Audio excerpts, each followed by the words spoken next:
안녕하세요. 축구 전문 기자 한준입니다. 9월 A매치 유럽 원정 친선 경기를 앞두고 유럽에서 활동 중인 한국인 유로파 선수들의 활약이 이어졌습니다. 캡틴 손흥민 선수의 해트트릭뿐 아니라 다양한 리그 또 여러 무대에서 활약 중인 선수들이 좋은 소식들을 전해왔는데요. 이번 시간에는 황희찬 선수의 프리미어리그 2호 골을 중심으로 지난 주말에 있었던 한국인 유럽파들의 소식 총정리해드리도록 하겠습니다. 우선 9월 원정 친선 경기 한국 대표팀이 9월 8일 금요일 새벽에 카디프 시티 스타디움에서 웨일스와 경기하고요. 또 9월 13일 수요일 새벽 1시 30분에는 뉴캐슬 세인트 제임스 파크에서 사우디와 경기하는데 이 경기에 합류할 공격진 셀틱의 오현규, 미트윌란의 조규성 그리고 노팅엄에서 노리치 시티로 이제 임대 이적한 황의조 선수가 있어요. 황의조 선수는 노리치로 이적한 이후 아직 경기를 치르진 않았고요. 조규성 선수는 다행히 부상에서 회복해서 한국 시간 월요일 새벽에 있었던 오르후스와의 경기 선발 출전해서 완전히 부상을 털어냈습니다. 황희찬 선수 역시 햄스트링 부상 때문에 걱정이 있었는데 주말에 있었던 크리스탈 팰리스와의 프리미어리그 4라운드 경기에 교체로 출전해서 또 골맛을 봤고요. 최근 벨기에 리그를 휘젓고 있는 헨트의 에이스죠. 왼발잡이 창의적인 미드필더 홍현석 선수는 멀티골로 빅매치에서 이름값을 했습니다. 그리고 20세 이하 월드컵 4강의 주역이죠. 배준호 선수가 잉글랜드 챔피언십의 스토크 시티로 이적했는데 곧바로 데뷔전을 치렀고 현지 언론으로부터 최고 평점을 받았습니다. 먼저 황희찬 선수 크리스탈 팰리스와의 경기 60분에 사라비아 선수가 교체되어 나오면서 들어갔거든요. 팀이 0대1로 지고 있던 상황이었는데 들어가자마자 득점을 하면서 1대1을 만들었어요. 하지만 아쉽게도 울브스의 수비가 흔들렸죠. 팰리스의 에제 그리고 에두아르 선수의 골이 연달아 나오면서 3대1까지 차이가 벌어졌다가 후반 추가 시간 막판에 이제 쿠니아 선수가 한 골을 만회해서 2대3으로 졌는데 여러모로 울버햄튼 로페테기 감독도 떠나고 또 많은 핵심 선수들도 떠난 가운데 조금 고전하고 있는 시즌입니다. 황희찬 선수의 2호 골은 코너킥 상황에서 니어 포스트에서 딱 돌려넣는 헤딩 슈팅이었는데요.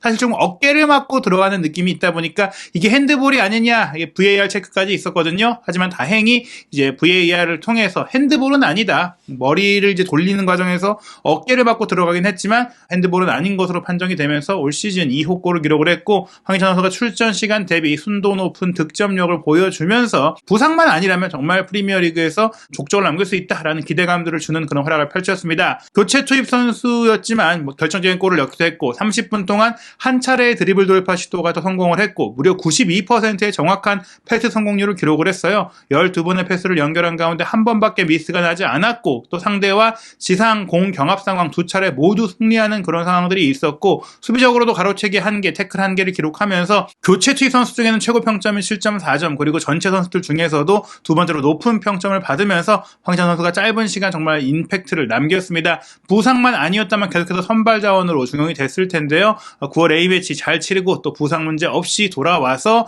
A매치 데이 이후에는 다시 한번 울버햄튼의 선발 공격수로 활약하기를 기대해 보겠습니다. 그리고 이제 홍현석 선수 최근에 이제 벨기에 리그에서 계속해서 엄청난 활약을 펼치고 있는데 현재 헨트가 5라운드까지 4승 1무로 선두를 달리고 있는데 중요했던 경기에서 승리를 했습니다. 벨기에 리그의 또 다른 강호죠. 클럽 브리헤아의 이 빅매치였는데 여기서 홀로 두 골을 모두 기록하면서 2대1 승리를 이끌었어요. 전반 25분 본인이 선제골을 넣었고 전반 43분 동점골을 내주면서 팽팽했던 상황에 후반 시작 4분인 49분에 결승골을 홍현석 선수가 터뜨렸는데요. 이 선제골 과정은 약간 이제 여러 가지 폼이나 지금 멀리서 언뜻 보면은 박지성 선수를 연상케 하는 엄청난 오프더볼 움직임을 보여줬거든요. 25분에 왼쪽 측면에서 카이퍼스가 이제 크로스 패스를 올린 게 낮게 올라갈 때 수비가 차단하면서 공이 흐르는 상황이 됐는데 포기하지 않고 엄청나게 빠르게 강하게 쫓아오면서 툭 튀어오른 공을 왼발 논스톱 슈팅으로 툭 밀어넣으면서 선제골을 넣은 것입니다. 홍현석 선수가 거의 무에서 유를 창조하다시피 하는 그 적극적인 움직임을 통해 만들어낸 골이었는데요.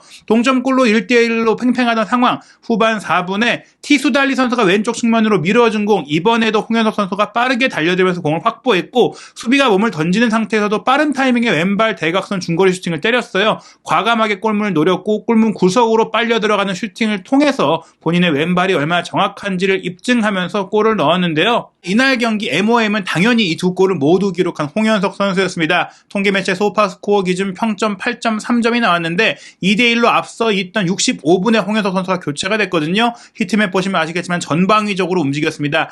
3-5-2 포메이션의 중앙 공격형 미드필더이지만 메잘라 위치, 수비형 미드필드 위치, 좌우 윙어 위치까지 모두 커버하면서 실제로 이 위치를 모두 소화할 수 있는 전천후 선수이긴 한데 공수 양면에 걸쳐서 정말 미친 활약을 펼쳤죠. 2골을 기록했지만 기대 득점값은 0.37골, 그러니까 사실은 뭐 한 골도 채 넣을 만한 확실한 기회가 아니었는데 개인 능력으로 골을 만들어낸 것이었고요. 39골 터치 그리고 27번의 패스 중에 21번을 정확하게 연결했는데 6번의 미스가 난 패스가 있긴 했지만 공격적인 미드필드라는 것을 감안한다면 78%의 패스 성공률은 높은 편이고요. 키 패스도 하나를 기록을 했고 2차례의 크로스 패스 중에 또 하나를 정확하게 연결하기도 했습니다. 말씀드린 대로 클럽 브리헤는 벨기에 대표급 선수도 많고 벨기에 최고의 유망주들이 모여있는 팀인데 이 팀을 상대로 확실한 우위를 보였던 홍현석 선수의 활약인데요. 이날 멀티골을 통해서 홍현석 선수 벌써 벨기에 리그 5번의 경기에서 2득점 2도움 4개의 공격 포인트를 올리면서 거의 경기당 1개에 가까운 공격 포인트를 기록하고 있죠. 그리고 유로파 컨퍼런스 리그 본선 진출도 이끌었는데요. 이 과정에서도 1골 1도움을 기록하면서 올 시즌 공격 포인트 3골 3도움으로 6개를 기록하고 있습니다.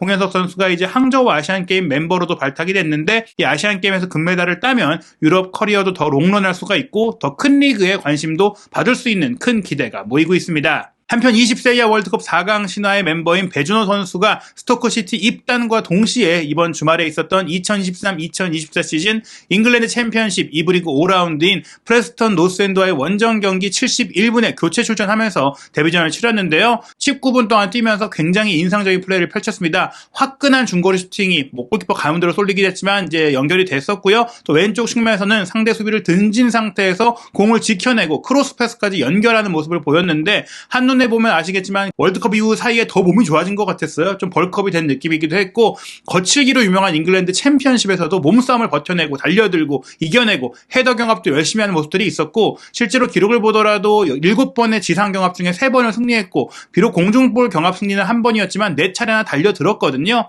10번의 패스 중에 8개를 정확하게 연결하면서 80%의 패스 성공률도 기록을 했고 짧은 시간이었지만 20번의 볼 터치를 기록하면서 특히 왼쪽 측면과 중앙 전방 지역을 폭넓게 움직이는 조금 이제 본인이 잘하는 가짜 7번 역할을 하면서 앞으로 스토크시티에서 좀 많은 기대를 모을 수 있는 그런 경기를 펼쳤는데요. 팀이 0대2로 패배했기 때문에 대체적으로 많은 선수들이 낮은 평가를 받았지만 스토크 온 트렌트 지역지의 평가에 따르면 배준호 선수가 기술과 움직임의 속도 또 생각을 보여주는 활기차고 고무적인 까메오의 역할을 했다고 했어요. 이 얘기는 테크닉도 좋고 움직임도 좋고 스피드도 좋고 지능적으로도 뛰어나고 정말 활기찬 플레이를 했다. 그렇기 때문에 패배한 팀에서 교체로 들어와서 평점 7점을 받은 것은 현지 언론의 큰 기대를 받고 있다고 할 수 있는 내용입니다. A매치 기간에는 잉글랜드 챔피언십도 경기를 쉬는데요. 이 A매치 기간이 끝난 이후 9월 16일 토요일 밤 11시에 흥미롭게도 스토크시티의 6라운드 경기 상대가 노리치 시티입니다. 그리고 황의조 선수가 이 경기를 통해 데뷔전을 치를 것이 유력하기 때문에 황의조 선수와 배준호 선수의 코리안 더비가 이 경기를 통해 펼쳐질 것으로 예상이 됩니다. 이 경기 쿠팡 플레이에서 중계하기 때문에 국내 팬들도 편하게 시청할 수가 있고요. 배준호 선수 같은 경우에는 이 스토크시티 이적 문제로 올림픽 대표팀에 소집이 되었다가 지금 이제 소속팀에 와 있는 상태인데 이 기간 동안 또 소속팀과 훈련을 하면서 빠르게 적응할 수가 있을 것 같습니다. 황의조 선수는 노리치 시티에서 대표팀이 영국에서 경기를 치르기 때문에 이동했다가 다시 이제 소속팀으로 돌아가게 되는데 대표팀에서 또 골맛도 보고 또 좋은 컨디션을 끌어올려서 본인이 꿈꾸는 잉글랜드 무대 노리치 시티로 잠깐 내려왔지만 다시 한번 프리미어리그 무대를 노크할 수 있는 그런 활약을 펼치기를 또 응원해 보겠습니다. 조규성 선수도 오르후스와의 경기에 부상을 털어내고 선발 출전을 했어요. 덴마크 리그 개막과 동시에 첫 3경기에 연속골을 기록하면서 기대감을 모았었죠. 그러다가 이제 유로파 컨퍼런스 리그 일정을 병행하는 과정 속에 조금은 체력적인 부담이 있었습니다. 브랜비와의 빅매치에서 선발 출전을 했다가 20분 만에 허벅지 근육 부상 때문에 교체가 됐었죠. 그로 인해 대표팀도 못 나오는 게 아니냐 싶었는데 큰 부상이 아닌 것으로 알려졌고 노르쉘란과의 빅매치에 조규성 선수가 빠진 가운데 미트윌란이 0대3으로 완패를 당했죠. 그리고 유로파 컨퍼런스 리그 경기를 통해서 복귀를 했는데 아쉽게 본선 진출에는 실패를 했어요. 그런 가운데 이제 오르후스와의 경기에 마침내 완벽하게 부상을 털어내고 선발 출전을 했는데요. 선제골까지 어시스트를 했지만 1대1로 비기고 말았습니다. 미트윌란 공격수 카바가 라리가 무대로 이적을 하면서 떠난 자리에 노르웨이 대표 공격수 브린 힐센 선수가 영입이 됐는데요. 이 브린 힐센 선수의 선제골을 또 조규성 선수가 어시스트하면서 브린 힐센과 조규성의 이 투톱에 대한 기대감이 커졌습니다. 이날 어시스트를 통해서 조규성 선수가 덴마크 리그 6경기 만에 3득점 1도움으로 네 번째 공격 포인트를 올렸는데요. 바로 이 장면이었어요. 본인의 과감하고 적극적인 전방 압박, 골키퍼가 공을 쥐고 있을 때 조규성 선수가 압박을 했고, 여기서 골키퍼의 패스가 조규성 선수를 넘어가서 수비 쪽으로 이어졌지만, 수비에게 이어졌던 패스도 동료 선수가 압박해주면서 좀 괴롭혀졌고, 그렇게 흐른 공을 조규성 선수가 확보한 이후 골키퍼가 달려들자 브린 힐센에게 밀려줬고, 브린 힐센이 빈 골문에 슈팅을 때려 넣으면서 미트윌란이 앞서갔거든요. 62분에도 이 조규성 브린 힐센 투톱이 골을 합작하는 것 같았어요. 후방에서 길게 넘어온 롱볼을 조규성 선수가 헤더 패스로 연결했고, 배후로 빠져있던 브린 힐센이 바로 이제 슈팅을 때려 넣은 것이 골망을 흔들었는데, 아쉽게도 이 조규성 선수의 헤더가 흘러나오면서 브린 힐센에게 이어질 때의 위치가 오프사이드였던 것이 VAR을 통해서 확인이 되면서 취소가 됐습니다. 이 골이 인정됐다면 편안하게 미트윌란이 승리를 거둘 수가 있었을 텐데요. 하지만 그 뒤에도 기회가 있었습니다. 74분에는 마르티네스가 롱패스를 연결한 것을 수비수인 주니뉴가 헤더로 떨궈줬고, 조규성 선수가 가슴으로 받은 이후 정말 환상적인 발리 슈팅을 연결했는데 아슬아슬하게 크로스바를 넘겼어요. 이렇게 연달아 추가골로 승리의 쐐기를 박을 수 있는 기회를 놓친 미트윌란이 불운하게도 84분 코너킥 상황에 이은 문전 혼전 속에서 모르텐센의 크로스 패스를 베크가 근거리에서 헤더로 연결한 것을 좀 빠뜨렸던 미트윌란 수비에 문제가 발생했죠. 이렇게 동점골을 내준 가운데 조규성 선수도 이제 부상에서 막 돌아왔고 조금 지친 기색이 보이다 보니까 86분에 이제 조규성과 파울리뉴가 빠지고 오소리우와 뒤어 선수가 들어갔는데 교체 투입된 선수들이 어떤 역할들을 좀 보여주지 못한 가운데 경기는 1대1 무승부로 끝나고 말았습니다. 이번 경기가 이제 승점 차이가 얼마 나지 않는 오르우스와의 맞대결이기 때문에 굉장히 중요한데요. 스프릿 라운드를 운영하고 있는 덴마크 리그에서 미트윌란은 3승 1무 3패를 기록하면서 6위에 머물러 있습니다. 우승까지 조금 기대했던 미트윌란이지만 현재 코펜하겐, 노르셸란, 브렌비라는 대표적인 강팀들과의 승점 격차가 조금 벌어지고 있는데 아쉬운 대목이에요. 하지만 조규성 선수의 개인적인 활약은 좋습니다. 팀의 무승부 속에서 결정적인 어시스트를 기록했기 때문에 소파스코어 기준 평점 7.4점을 받았는데요. 86분 동안 1도움도 기록을 했고, 앞서 말씀드린 그 발리 슈팅이 한 차례 유일한 슈팅이었는데 정말 아슬아슬하게 무산이 됐죠.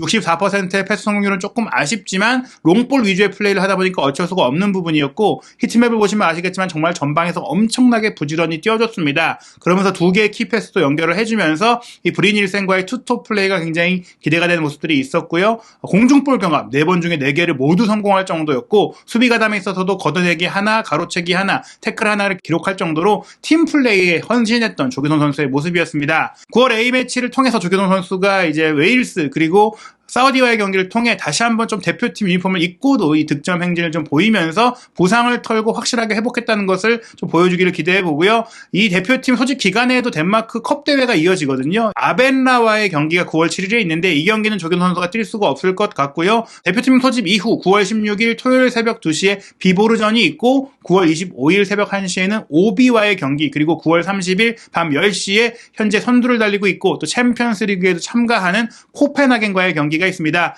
조규성 선수의 활약으로 또 덴마크 리그에서 미트윌란이 우승권까지 좀 치고 올라가고, 또 조규성 선수가 초반 3경기 연속 득점 이후 잠시 주춤한 상태인데 득점포를 가동하면서 득점왕 경쟁에도 나설 수 있기를 응원합니다. 한준TV와 함께 유럽 및 각국에서 전 세계에서 활약하고 있는 한국 선수들의 소식 확인하시기 바라고요. 한준TV 구독, 좋아요, 알림 설정을 통해 새롭게 올라오는 영상 놓치지 않으시길 바랍니다.